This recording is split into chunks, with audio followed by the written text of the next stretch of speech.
একটু ধৈর্য ধরেন, আমরা 5 মিনিটের মধ্যে রাস্তা ছেড়ে দিব। গ্রুপের মালিক আসলাম সানি কি বাংলাদেশের মন্ত্রী মিনিস্টারের চেয়ে বেশি ক্ষমতাবান? একজন উপদেষ্টা বলেছিল যে চাঁদাবাজি করলে তার হাত পা ভেঙে দিবে, সাথে সাথে তার উপদেষ্টা পদ থেকেও চেঞ্জ করে দেওয়া হয়েছে। কিন্তু আজকে আসলাম সানি 8 মাসের বেতন দিচ্ছে না। আজকে আসলাম সানি শ্রমিক ছাঁটাই করছে, শ্রমিকদের উপর নির্যাতন করছে। গতকাল এক শ্রমিককে মেরে তার নাক মুখ ফাটিয়ে দিয়েছে, পা ভেঙে দিয়েছে। এই আসলাম সানির লোকরা নাটক সাজিয়ে, সন্ত্রাসী সাজিয়ে শ্রমিক আন্দোলন দূর করার চেষ্টা করছে, দালাল তৈরি করছে।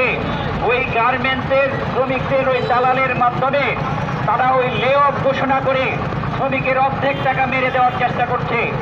100 কোটি টাকা এই শ্রমিকরা পায়, তাদের পাওনা টাকা না দিয়ে এই মালিক আজকে যে সন্ত্রাসী কার্যক্রম শুরু করেছে তার বিরুদ্ধে কি ব্যবস্থা নেওয়ার জন্য বাংলাদেশে কোনো লোক নাই?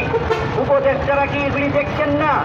আমরা চাই অবিলম্বে ডক্টর ইউনূস নিজে হস্তক্ষেপ করে এবং এই শ্রম সচিব ওয়াসিফ ভুঁইয়া তারা নিজেরা হস্তক্ষেপ করে এই পানির থেকে করণীয় করেন এবং অবন্তী কালারের শ্রমিকদের পাওনা টাকা তারা 48 ঘন্টার মধ্যে দেওয়ার ব্যবস্থা করবেন। কথায় কথায় বলবেন 2 তারিখে দিবে, 2 তারিখের পর 15 তারিখে দিবে, 15 তারিখের পরে 30 তারিখে দিবে, 30 তারিখের পরে আবার 10 তারিখে দিবে, 10 তারিখের পরে আবার 30 তারিখে দিবে।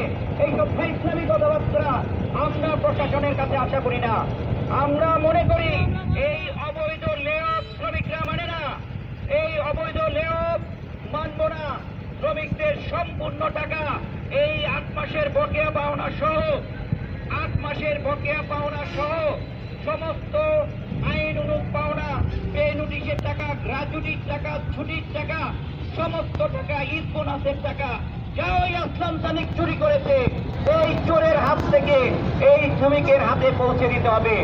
যদি নারায়ণগঞ্জে চাকরি করতে চান তাহলে এসপি সাহেব দ্রুত ব্যবস্থা নেন।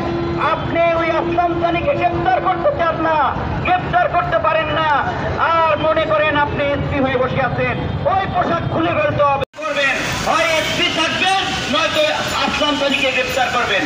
আমরা আসলাম সানিকে 24 ঘন্টার সামনে নারায়ণগঞ্জে দেখতে চাই, আপনাদের হাত করা পরিয়ে দেখতে চাই।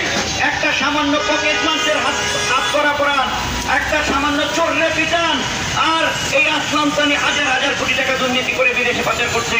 শ্রমিকের টাকা